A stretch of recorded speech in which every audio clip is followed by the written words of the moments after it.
యేసు మా జీవితం ఎంతో ఆనందం. యేసుతో నా జీవితం ఎంతో మాధుర్యం. యేసుతో మా జీవితం ఎంతో ఆనందం. హల్లెలూయా. కాబట్టి ఈ సమయంలో మరి దేవుని మహాకృప చేత దేవుడు మనందరి ప్రార్థనలో ఆలకించి దేవుని యొక్క సంకల్పములో, దేవుని ఉన్నత ఉద్దేశంలో ఓఫిరాని దేవుడు కుటుంబముగా కట్టాడు. ఈ దినం వాళ్ళిరువురు కలిసి దేవుని మహిమపరుస్తూ ఉండగా దేవునితో మనం కూడా ప్రియులరా మమేకమవుదాం. హల్లెలూయా. ఆయనను ఆరాధించడం మనందరి జీవితాల్లో ఆశీర్వాదకరం. ఈ సమయాన్ని వాళ్ళిద్దరికీ నేను ఇస్తూ ఉన్నాను. ప్రభువును వాళ్ళు మహిమపరుస్తారు. హల్లెలూయా, హల్లెలూయా. ఇప్పుడు వచ్చిన మీ అందరికీ ప్రభు పేరిట వందనాలు. ఒక చిన్న లేఖన భాగం చదువుకుందాం.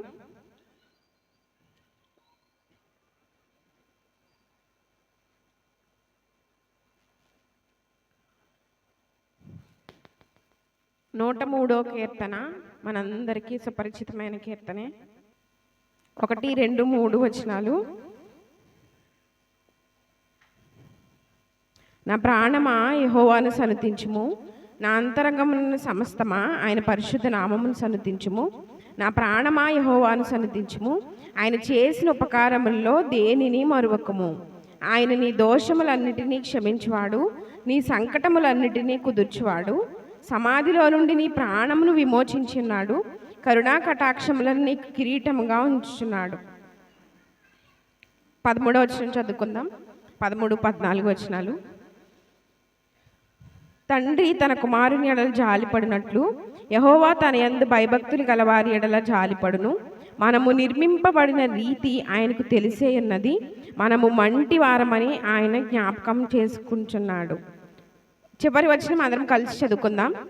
యెహోవా ఏలుచుండు స్థలములన్నిటిలోనున్న ఆయన సర్వకార్యములారా ఆయనను స్తుతించుడి. నా ప్రాణమా యెహోవాను సన్నుతించుడి. ఇక్కడ దావీదు భక్తుడు ఏమంటున్నాడంటే, నా ప్రాణమా యెహోవాను సన్నుతించుము. 2వ వచనం మనందరికీ సుపరిచితమైన వచనమే కదా. ఆయన చేసిన ఉపకారముల్లో దేనిని మరువకము. కొన్ని వాటిని జ్ఞాపకం చేసుకొనుము, లేదంటే కొన్ని వాటిని మరువకము అని ఉంది అక్కడ. దేనిని, ప్రతి చిన్న విషయాన్ని బట్టి కూడా మనం దేవునికి కృతజ్ఞత చెల్లించబద్దులమై ఉన్నాము. ఈ 2026వ సంవత్సరంలో 6 మాసాలు మనం ఎదురుండి క్షేమంగా దేవుడు దాటిపోచేసినందుకు దేవునికి ఎంతైనా మనం కృతజ్ఞత చెల్లించబద్దులమై ఉన్నాము. అయితే ఈరోజు 7వ మాసంలో మనం మొదటి ఆదివారంలోనికి దేవుడు మనల్ని ప్రవేశింపచేశాడు కదా. ఎంతోమంది మనకంటే గల్లైన వాళ్ళు, ఎంతో స్టేటస్ కలిగిన వాళ్ళు చాలామంది లోకాన్ని విడిచి వెళ్ళిపోయారు. కానీ కేవలం దేవుని మహాకృపను బట్టి మనల్ని దేవుడు సజీవుల సంఖ్యలో ఉంచాడు. అయితే ఈ 6 మాసాలు ఇంచుమించు నా జీవితంలో 8 మాసాలు కూడా ఎన్నో పరిస్థితులు కూడా వెళ్ళడం జరిగింది. మీ అందరికీ తెలిసిందే అది. ఎందుకంటే దైవజన కుటుంబంలో ఏది జరిగినా అది తెరిచిన పుస్తకమే. అది ఎవరికి రహస్యం ఏముండదు. మీరందరూ మా గురించి చేస్తున్న ప్రార్థనలు బట్టి మేము ఇంకా సజీవుల సంఖ్యలో ఉన్నాము. దాన్ని బట్టి నేను ఎంతైనా దేవునికి మొదట కృతజ్ఞత చెల్లించబద్దురాలనై ఉన్నాను. తర్వాత మీ అందరికీ కూడా మీరు ప్రతిరోజు మా గురించి చేస్తున్న ప్రార్థనలకి, మీరు కొన్ని సందర్భాల్లో మీ కుటుంబాల గురించి చేసుకోకపోయినా మా కుటుంబం గురించి మాత్రం మీరు చేస్తున్న ప్రార్థనలను బట్టి మేము ఇంకా ఈ సజీవుల సంఖ్యలో ఉన్నాము. ఏది ఏమైనప్పటికీ మనం ఎలాంటి పరిస్థితి అయినా దేవునికి కృతజ్ఞత చెల్లించబద్దులమై ఉన్నాము. చాలా సందర్భాల్లో దేవుని వాక్యంలో మనం చూస్తాం కదా, కృతజ్ఞతలు చెల్లించుచు, కృతజ్ఞతాస్తుతులు చెల్లించుచు ఆయన గుమ్మముల్లో ప్రవేశించడని, ఇంకా కృతజ్ఞతాస్తుతులు చెల్లించుడి, ఆయన కృప నిరంతరం ఉండునని, ఇలా చాలా వచనాలు మనం చూస్తూ ఉంటాము. దేవుడు మనకిచ్చిన ఈ మంచి అవకాశాన్ని బట్టి మనం ఎంతైనా దేవుని కృతజ్ఞత చెల్లించబద్దులమై ఉన్నాము. ప్రతి మంత్ కూడా ఏదో ఒక పరిస్థితి నేను ఎదుర్కోవడం జరిగింది, అది మీ అందరికీ తెలుసు. కానీ ప్రతి మంత్ జరిగిన విషయాలన్నీ చెప్తే ఇక్కడ సమయం సరిపోదు. మార్చి మాసంలో మేము ఇక్కడి నుంచి హైదరాబాద్ వెళ్ళాము. అప్పుడే ఆగమన్ ప్రకాష్ గారు కూడా మన దగ్గరికి రావడం అదే మొదటిసారి. కానీ మాతో మాట్లాడి దేవుని సేవకులు ఆగమన్ ప్రకాష్ గారు ప్రార్థన చేసి మమ్మల్ని హైదరాబాద్ పంపించారు.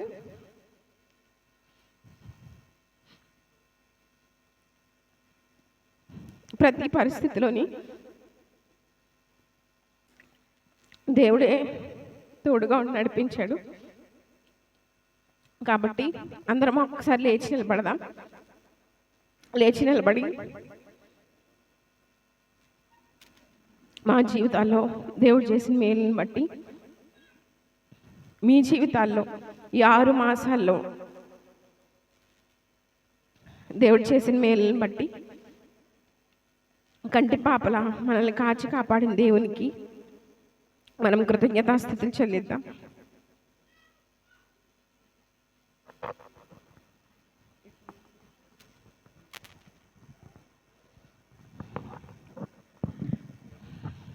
కళ్ళు మూసుకొని ఒకసారి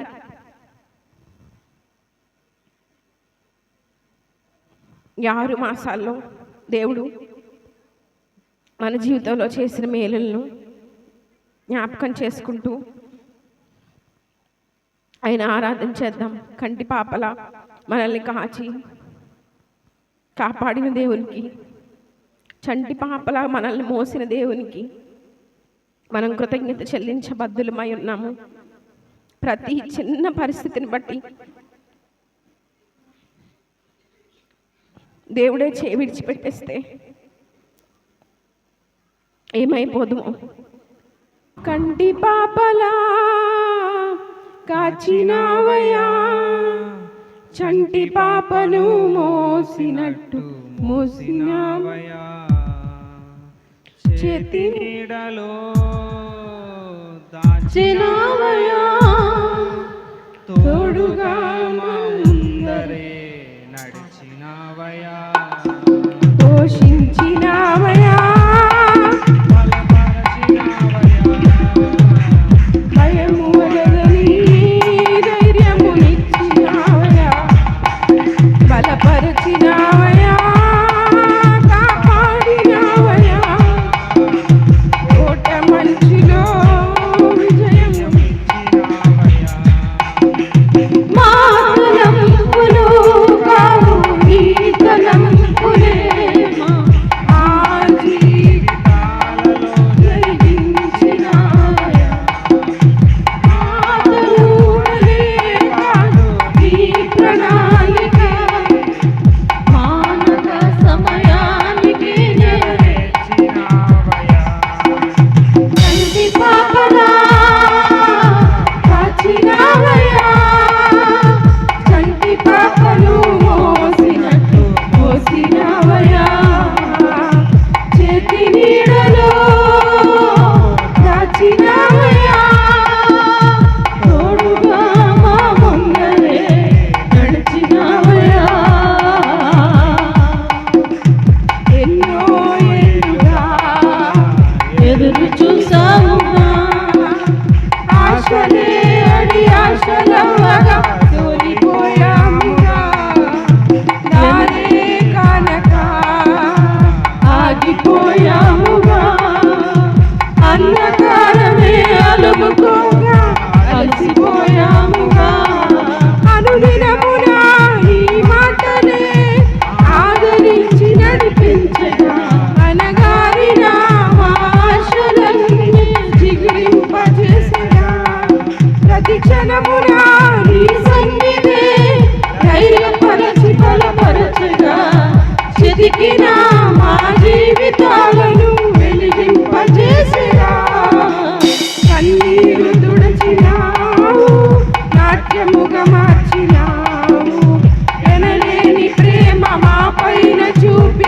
కంటి పాపలా కాచినావయ్యా, చంటి పాపను మోసినట్టు మోసినావయ్యా, చేతి నీడలో దాచినావయ్యా, తోడుగా ముందరే నడిచినావయ్యా, ఊహించు వాటి కంటే ఎంతో అధికముగా హెచ్చించినావు దేవా, నీ ప్రేమ మధురము, ఏ మంచి లేని మాకు మా మంచి కాపరై దీవించినావు దేవా, నీ ప్రేమ మధురము.